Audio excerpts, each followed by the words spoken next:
the U.S. attack on Iran the other day violated the MOU, because there was nothing in the MOU that precluded or prohibited Iran from taking action against ships that tried to break through the Strait of Hormuz without following the protocol that the Iranians had come up with and had gotten the Omanis to sign off on. So when Iran attacked that first ship on Friday, the Ever Lovely, and then the United States retaliated, that was the United States violating the MOU, because under the MOU, both sides were to refrain from military action against the other. So it was clear that the United States took the first launch, through the first punch.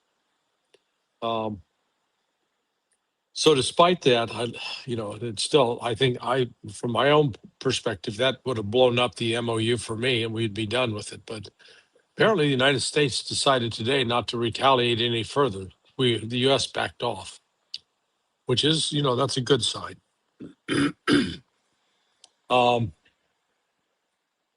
As far as Lebanon goes, But Iran, before going to Lebanon, Larry, the Iranian attack on Kuwait and Bahrain, they said 8 points, targets in these two countries, and they basically hit the Fifth Fleet in Bahrain and Ali Al Salem Air Base in Kuwait.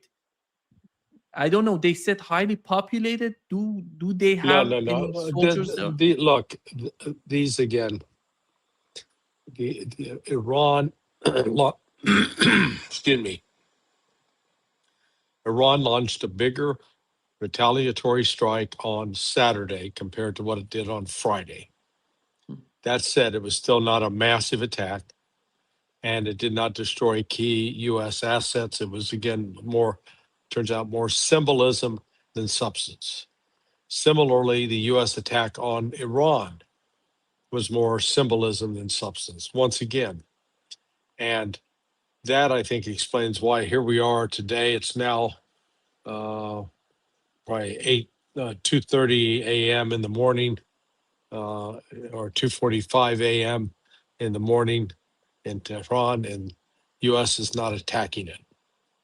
So, I think the U.S. is calm, Trump and stuff, despite the tough talk, they've calmed down and backed away. So the U.S. was not, they could have gone a lot farther and done a lot more, but they chose to limit the strike. It was, I think, a symbolic show of force, and the Iranian response was had more symbolism than actual substance to it. It appeared to be bigger at the time, but now that we've got the benefit of looking back with hindsight, it was sending more of the United States a message: better stop messing with us, otherwise we'll go full on with this. And the U.S. doesn't want to do that. Yeah. Here is Iranian army spokesperson, Brigadier General, Akrami. He said that we have serious plans in two areas: domestic production and the purchase of advanced equipment from friendly countries. Basically, it seems it's going to be Russia and China. We will certainly have more advanced equipment in the coming days. He's talking about days, not in the coming weeks. And they're going to have, and the drones we unveiled in the final days of the 40-day war are far more advanced than previous generations, such as Arash-2, and we will soon speak about their capabilities for the dear people of Iran. And I think these drones are the same drones that, I don't know if that attack on American fighter jets, that the guy who said that, and they were using some sort of jellyfish shape. It would look like a jellyfish shape, and he said it was moving in a coordinated fashion. Yeah. Yeah. I think that's the point that he's mentioning, that the new drones are different from the ones that they have used before. And when it comes to the friendly countries, this sort of equipment, basically, what comes to your mind when they're talking about equipment? Well, what do you mean by You friendly said that the countries? new equipment gonna come to Iran from friendly countries in the coming days, and we're gonna improve that. Yeah, that means China and Russia principally, What is it gonna and basically? possibly Pakistan, but China and Russia are the big providers of new weapons. It's gonna be defensive, related to the air defense systems, to my understanding. Well, then again, on the air defense systems, I'd go with the Russian over the Chinese simply because the Russians proven, Chinese isn't. You know, Russia's been used in combat. China has not. Here is Haaretz supporting that advanced Israeli systems sold to Qatar and Saudi Arabia. You know what? Because they're talking about sending weapons, Israeli weapons. What do they produce? What do they have? It's going to be Iron Dome, something like that, or No, I'm not. I'm not sure. I'm really not. I'm not an expert on Israeli weaponry. I'm not sure what they'd want to buy. Um, you know, it seems just sort of an odd transaction. You know, maybe, you know, perhaps, you know, the AI monitoring, AI intelligence software, but I don't think Israel would sell that to the Saudis. I assume that's going to be some sort of surveillance or spying equipment, you know. And how is that gonna? Yeah. Yeah, I don't know. I just don't know. Because the army of Saudi Arabia and Qatar and these countries are basically American. You know, those equipment, you know, fighter jets, everything they have Right. is coming from the United States. Or do they receive from Russia and China as well? Not to my knowledge. I think you're correct. They primarily they've been cultivated and trained and husbanded by the West. Just moments ago, Iranian foreign minister says the U.S. is obliged to stop Zionist attacks and implement a ceasefire. The security structure of the Persian Gulf must be rewritten without foreign interference. And this is the way, Larry, the Pakistani government, when it comes to the region, how much are they dependent on the United States when it comes to the security of the region? The Pakistani government. The Pakistani dependent on Yeah, the United States? on the United States. Yeah, not at all, to my knowledge. You know, they're not dependent on the U.S. U.S. really didn't have leverage over them on that. If anything, I'd argue Pakistan has the leverage simply by virtue that Pakistan's a key transportation hub for getting intelligence support and other personnel into Afghanistan, for example. Yeah. So they have to rely upon them for that. Again, there's long-standing ties between Pakistan and U.S. intelligence, but I don't think they got anything new planned right now. Iranian foreign minister, it says the same thing that just moments ago he said, according to the first clause of the memorandum of understanding, the war on all fronts, including Lebanon, must completely end. Mm-hmm.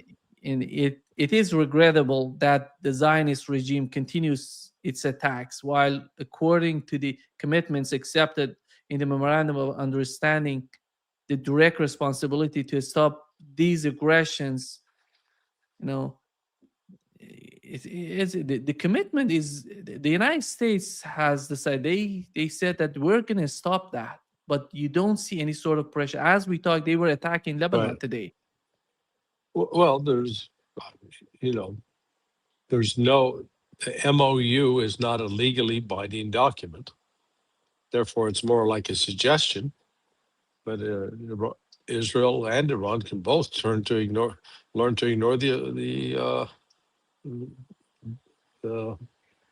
I guess call it the changeover from ship to ship. I mean, they can, so they're not locked into that. So it's some sort of de-escalatory process. Let's put it this way. Yeah. And no one is de-escalating, specifically Israel. Well, Israel's not a signatory to it. The United States is supposed to bring Israel under control. So far, they haven't. Now you can say that, therefore, Iran needs to, that's going to be on the agenda to talk about. I think the Iranians are making clear, hey, we got to see some progress on this, or we're not going to stay involved. It seems that Iran is considering, as just Iranian foreign minister said, that any U.S. action breaching MOU terms will delay reopening of the Strait of Hormuz. Today I said that, Larry, I think for Iran to close the Strait of Hormuz is not going to be a closure for China or Russia, for other countries, friendly countries. For Iraq, it's going to be a closure that works for Europeans and the United States, Israel, and these countries. If Iran decides to close the Strait of Hormuz again, so what is the reaction? Is going to getting back to the war, to full war, the two sides? Well, the MOU has now been violated. It is up to Iran to decide whether or not it is going to continue to operate under the framework of the MOU. U.S. has clearly violated it. The first clause of that MOU, the first paragraph, stipulates that Iran and U.S. will no longer attack each other. Yeah. Okay, the United States violated that the other day when it launched the attack on Kemsh and Sirik. Now, U.S. justifies this as well. Iran to hit a ship that was trying to go through the strait on the Bahrain, on the Omani side of the Gulf, that Iran struck them illegally. And all Iran has to do is say, you show me where in the MOU it says Iran can no longer strike any ship trying to transit the Strait of Hormuz without permission of the IRGC. Doesn't say that at all. And so the Iranians acted accordingly. They went after the ship that was violating the protocol. And then the United States struck it, and then Iran retaliated. And then at that point, yes, said we're on hold. And then all this took place on Friday. Then on Saturday, yesterday, the Iranians continued their effort to interfere with the shipping of certain ships, or requiring all ships to fill out the Persian Gulf Strait Authority, the PGSA protocol. Fill out the permissions. Say, okay, we're coming through. This is where we're going. This is what we're carrying, etc. They tried to sneak two ships through on Saturday. Iran finally retaliated by imitating some of the Israeli ships and flying those back into Egypt and getting into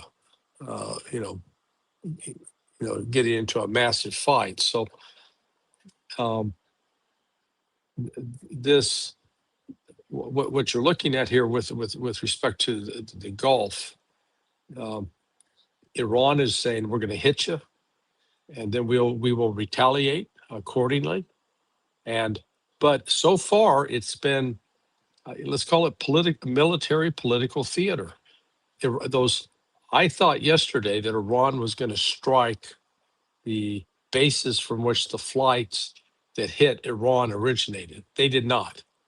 They hit the air base Ali Salam in Kuwait, and the one Alisa, I think it's called, in Bahrain, and neither of those had really any significant air assets, simply because they're too close to Iran. But nonetheless, Iran hit them hard. And then we saw, what was the reaction of the United States today? Nothing. Okay? So clearly the United States doesn't want to escalate this. And apparently, according to what I've learned since yesterday's attacks is that the targets the United States hit in Iran, again, were not sensitive, significant, or important. Iranians believe that the United States is sending more weapons and equipment to the region. This is totally the violation of clause number 9 in the agreement, MOU. And what is your take on that? And which I country think is receiving those? yeah, I think they're wrong. I think Iran's wrong on that. I think it's going just the opposite direction. I know that the orders have been issued. I don't have a firm number for how many different air units, ground units, et cetera, were deployed to the region. All I know is it was in the tens of thousands. So they didn't all get there in one day or 1 week or 1 month. It took a couple of months buildup. And this one, I'm told by those who are involved with flying out of there, it's going to take a couple of months to get everybody out. But as long as they're in the process of going out in reverse, they're not going to be stepping up attacks on Iran to provoke them to get the whole war restarted. I don't see the whole war restarting right now. Let's put it this way, Larry. The MOU is some sort of steps that they have to take before getting any sort of agreement. So Correct. those steps they have to implement all those clauses in the MOU. While they're not doing this, by the way, the first clause has been, even with the Iranian frozen assets, and they're talking Iranian, nothing of the Iranian frozen asset has been released yet. And this Correct. is the violation of clause number 11. Well, yeah. Okay. Read. You got 11 there open in front of you. Yeah. Read it, Let me please. let me just bring it on here. Yeah.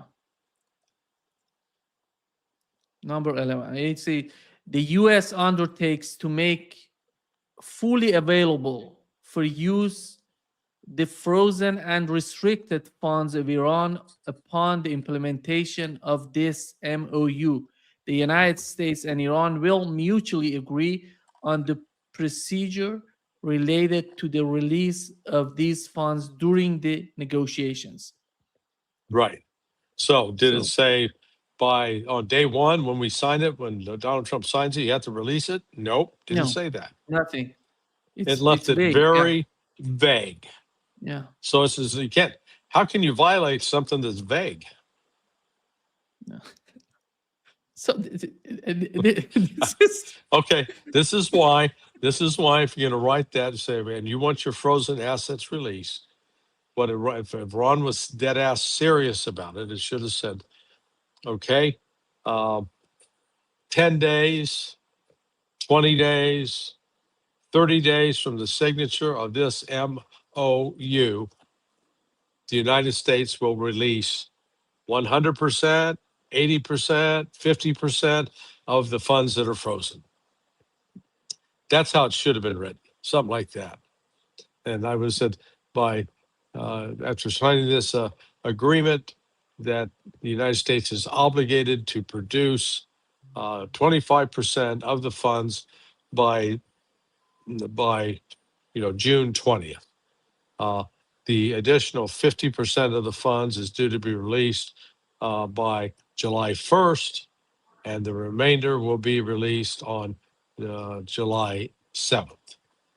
Okay, simple. But they didn't do that, so it's Iran's own fault that they didn't get more specific language in there.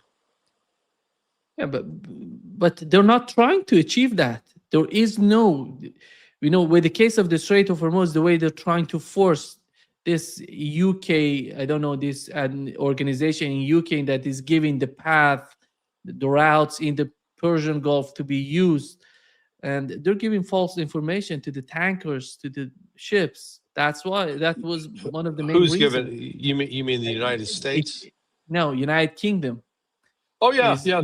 They're not even a signatory to the agreement. They're just trying to screw things up. yeah, Hey.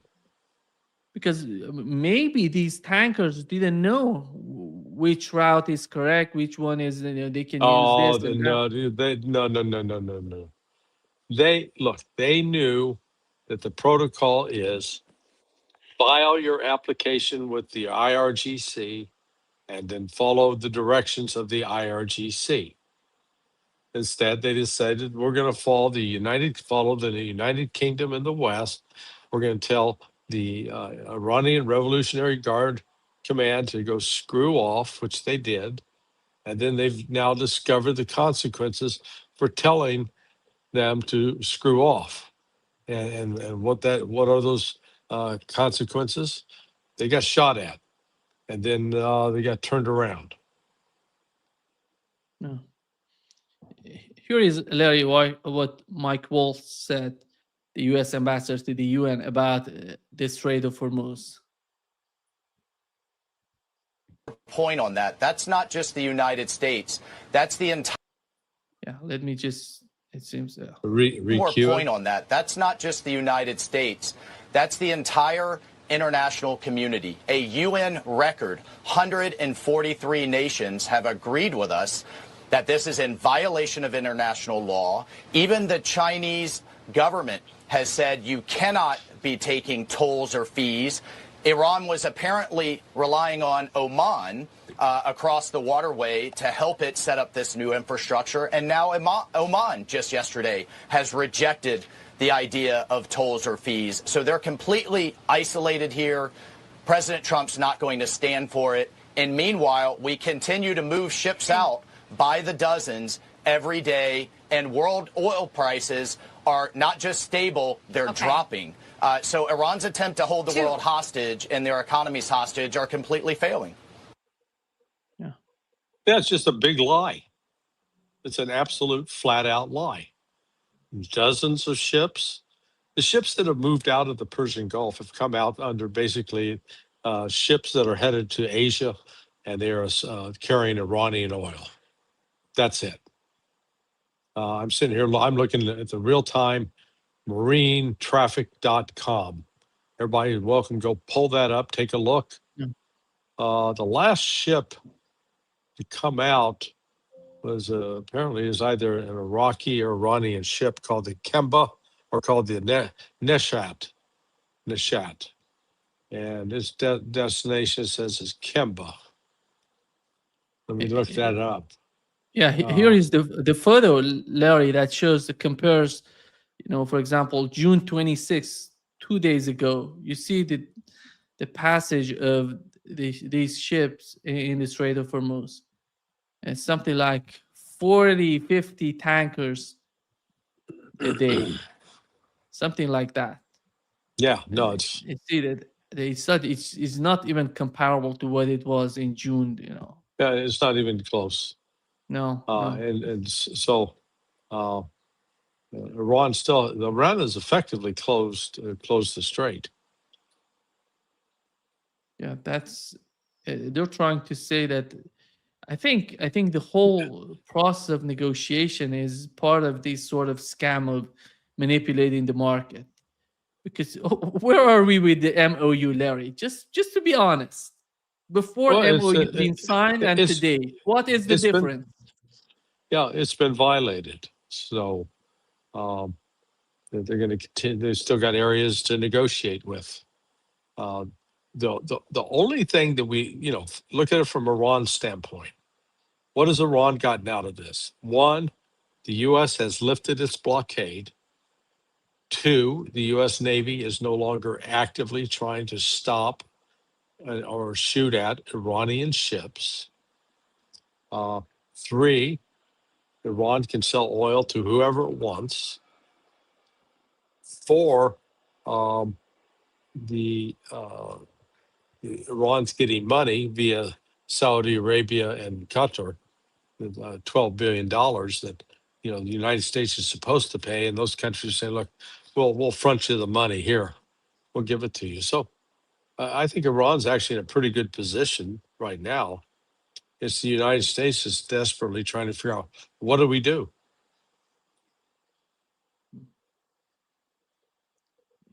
Here is the concern. Here is the footage that shows how the United States is sending a lot of weapons to the region. Larry, it shows, let me bring, you see Friday, June 19th. You see the Well, okay. traffic? Okay, how do you know they're bringing weapons, and how do you know they're not withdrawing personnel? But how many personnel do they have in the region? It's all about, you see, a they lot, all go to the Persian Gulf. For 2 months. They've only issued the initial order to start withdrawing personnel. They're going to be involved with. They're going to be withdrawing personnel, aircraft, and personnel on the ground for 2 months. That's how many they got over there. It's an enormous amount. So we've got no evidence that those planes that are inbound are carrying more troops and more weapon systems. I think it's just the opposite. They're going back to the United States. Do you think that these people who are removing from the Middle East, where do they go? Are they sending them to, because let me just bring, they're going up to Europe. Yeah. If I'm Well, look, mistaken. they're coming from the United States. I can't tell from that if those are fully loaded aircraft bringing new supplies, new equipment, new weapons, or if they're basically, maybe bringing food, but then taking personnel and weapons out when they depart. Yeah. Last night we thought that they're using the air bases in Jordan to attack Iran.